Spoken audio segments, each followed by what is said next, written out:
नमस्कार मित्रों, हम राक्षी तंत्र में आप सभी का स्वागत करता हूं। आज आप लोगों के लिए अमावस्या के शुभ अवसर पर एक बहुत ही पावरफुल साबर मंत्र लेकर के आया हूं और जो लोग चाहें तो वो इसको सिद्ध कर सकते हैं। और बहुत ही अच्छा मंत्र है, हनुमान जी का है और इसमें भगवान शिव जी की भी शक्ति समाहित है, तो इस वजह से इस मंत्र की पावर जो है और भी ज़्यादा बढ़ जाती है, जिसकी वजह से अगर आप इसको सिद्ध कर लेते हैं तो जितना भी प्रेत पिशाच है उसको बहुत ही आसानी से आप घर से निकाल सकते हैं। और कभी भी आपको अगर कुछ ऐसी समस्या होती है तो उसके लिए आप सदैव तैनात रहेंगे और बहुत ही आसानी से उसको हटा सकते हैं। पहली बात तो आपको ऐसी समस्याएं होने ही न देंगे हनुमान जी और शिव जी, पर अगर ऐसा कभी होता भी है तो आप उसको बहुत आसानी से उससे निपट सकते हैं। और इसे सिद्ध करने की विधि भी सरल है और बहुत ज़्यादा माला भी नहीं करना है, सिर्फ 2 माला करना है और 1 हफ्ते तक की साधना है ये। 1 हफ्ते में खूब आराम से आप इसको सिद्ध कर लेंगे। इस साधना को जो है शनिवार से शुरू करके शनिवार तक ही चलेगी, 1 सप्ताह तक। नहा धो करके सबसे पहले फ्रेश हो जाएं और प्रतिदिन जैसे आप पूजा करते हैं उसी प्रकार पूजा कर लें। पहले धूप दीप अगरबत्ती करके उसके बाद आपको जो है हनुमान जी के मूर्ति या फोटो के सामने बिल्कुल एकाग्रचित होकर के आसन लगा करके बैठ जाना है, रुद्राक्ष की माला लेकर के। और 1 हफ्ते तक जो है 2 माला इस साबर मंत्र का आपको जाप करना होगा। भोग में आप गुड़ चना रख सकते हैं हनुमान जी के सामने, या फिर लड्डू ले लीजिए। लड्डू में 2 लौंग ज़रूर लगा दीजिएगा मंत्र पढ़ करके। और फिर शनिवार से शुरू करके अगले शनिवार तक 2-2 माला प्रतिदिन आपको इस साबर मंत्र का जाप करना है। हनुमान जी विषयक सभी नियमों का पालन करना है। नशा, मदिरा, शराब ये सब कुछ नहीं करना है। बिना सिद्ध किए ही जब आप इस मंत्र को 2 से 3 बार पढ़ते हैं तो आप देखेंगे इसकी पावर, आपके रोंगटे ज़रूर खड़े होने लग जाते हैं। आपको महसूस होता है कि इस मंत्र को पढ़ने के बाद जैसे हनुमान जी की शक्ति या महादेव की शक्ति आपके बॉडी को जो है स्पर्श करेगी और आपको एहसास कराएगी कि इस मंत्र में कुछ ज़रूर ऐसा है।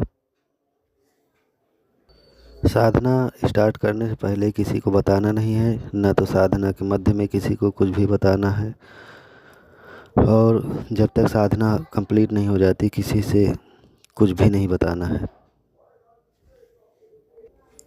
मंत्र इस प्रकार है, आप चाहें तो इसको नोट कर लीजिए पुश करके वीडियो को। निज ध्यान धूप शिववीर हनुमान, जटाजूट अवधूत जंग जंजीर लंगोट गाढ़ो, भूत को बस प्रेत को बस गदा तेल सिंदूर चढ़े। आप देखें तो सत्य की नाव नार सिंह खेवे, दुष्ट को लात बजरंग देवी। भक्त की कड़ी 8,80,000, वश कर रावण की ठनाठनी। भक्त वीर हनुमान 12 बरस का जवान, हाथ में लड्डू मुख में पान। सीता की गए खोज लगावन, मोसो का कहे हनुमान। धारता की नगरी पैठ राज करंता, जा जल्दी से इस प्रेत की दृष्टि निकाल के आवे। तो सच्चा सिजवार का हनुमान कहावे। मंत्र एक बार फिर से रिपीट कर देता हूँ। निज ध्यान धूप शिववीर हनुमान, जटाजूट अवधूत जंग जंजीर लंगोट गाढ़ो, भूत को बस प्रेत को बस गदा तेल सिंदूर चढ़े। आप देखें तो सत्य की नाव नार सिंह खेवे, दुष्ट को लात बजरंग देवे। भक्त की कड़ी 8,80,000, वश कर रावण की ठनाठनी। भक्त वीर हनुमान 12 बरस का जवान, हाथ में लड्डू मुख में पान। सीता की गए खोज लगावन, मोसो का कहे हनुमान। धारता की नगरी पैठ राज करंता, जा जल्दी से इस प्रेत की दृष्टि निकाल के आवे, तो सच्चा सिजवार का हनुमान कहावे। इस मंत्र को सबसे पहले बिल्कुल ऐसे कंठस्थ कर लेना है कि बीच में कहीं भी भूले नहीं। जैसे जैसे आप इसको पढ़ते जाएंगे ये मंत्र आपको अपना एहसास कराता जाएगा और देखेंगे आप कि आपके रोंगटे खड़े हो रहे हैं, आपकी आंखों से पानी आना शुरू हो जाएगा। जब मतलब बिना सिद्धि के पहले ही, सिद्ध करने से पहले ही आपको आभास जरूर कराएगा ये मंत्र। 2 बार 4 बार 6 बार कई बार आभास करा सकता है। और इसको जब आप सिद्ध कर लेंगे तो ये बहुत ही पावरफुल मंत्र है, जो सिद्ध करेगा वही जानेगा। इसको प्रयोग कैसे करना है? अच्छा, इसका जो हवन होगा वो पहले सुन लीजिए। हवन इसका गाय के घी और गुग्गुल से दशांश हवन करना है।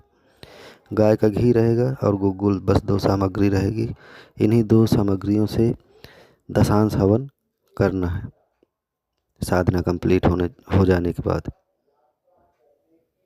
जब इसका प्रयोग करना हो तो एक लोहे की कोई छड़ ले लीजिए या चाकू ले लीजिए, उसके द्वारा जो है इस मंत्र से झाड़ा लगाया जाता है। या फिर आप जल को ले लीजिए, जल को इस मंत्र से 7 बार या 21 बार या 3 बार इस तरह से जो है अभिमंत्रित करके उस जल को जो है पिलाना है। यदि घर में आपको लगता है कि प्रेत आत्माओं का वास है तो उसी जल को जो है पूरे घर में छिड़काव करना है। भीतर से लेकर के मतलब भीतर से लेकर बाहर की ओर जल छिड़कते हुए जाना है। ऐसा ना करें कि बाहर से जल छिड़कना शुरू करें भीतर की ओर, तो ये तो भीतर ही कैद रह जाएंगे। इसलिए पहले भीतर की ओर से जल को छिड़कना शुरू किया जाता है और बाहर की ओर ले जाया जाता है ताकि वो बाहर को भाग जाएं। एक प्रकार और होता है कि आप भभूत वगैरह जैसे अगरबत्ती या धूप सुलगाते हैं तो जो पूजा स्थली पे जो राख अगरबत्ती की होती है उसको भभूत बोलते हैं। तो उसी भभूत को लेकर के उससे भी झाड़ा लगाया जाता है, उसको खिलाया भी जाता है।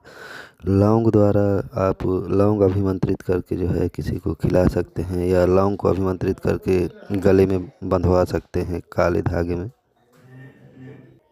इसी मंत्र के द्वारा आप ताबीज़ भी बना सकते हैं। जैसे कोई सिद्ध हनुमान जी का सिद्ध पीठ है, वहाँ जैसे सिंदूर उंदूर लगा हुआ है हनुमान जी के चरणों में, तो चरणों का सिंदूर जो है ला करके और 2 लौंग ले करके अभिमंत्रित करके जो है किसी ताबीज़ में 2 लौंग डाल दीजिए और हनुमान जी के चरणों का सिंदूर, और अगर वहाँ पे हवन कुंड बना तो वहाँ की थोड़ी सी राख ले लीजिए, बस इतना ताबीज़ में डाल करके भर करके बना कर पहना दीजिए। कभी भी भूत प्रेत पिशाच ये सब परेशान नहीं करेंगे, तो ताबीज़ भी धारण करवा सकते हैं। तो आशा करता हूँ कि जानकारी आप लोगों को पसंद आई होगी। चैनल को अगर अभी तक सब्सक्राइब नहीं किए हैं तो चैनल को सब्सक्राइब कर लीजिए, बेल आइकन दबा लीजिए ताकि जो भी जानकारी मैं डालूँ तो वो सबसे पहले आप तक पहुँच सके। तब तक के लिए जय माता की।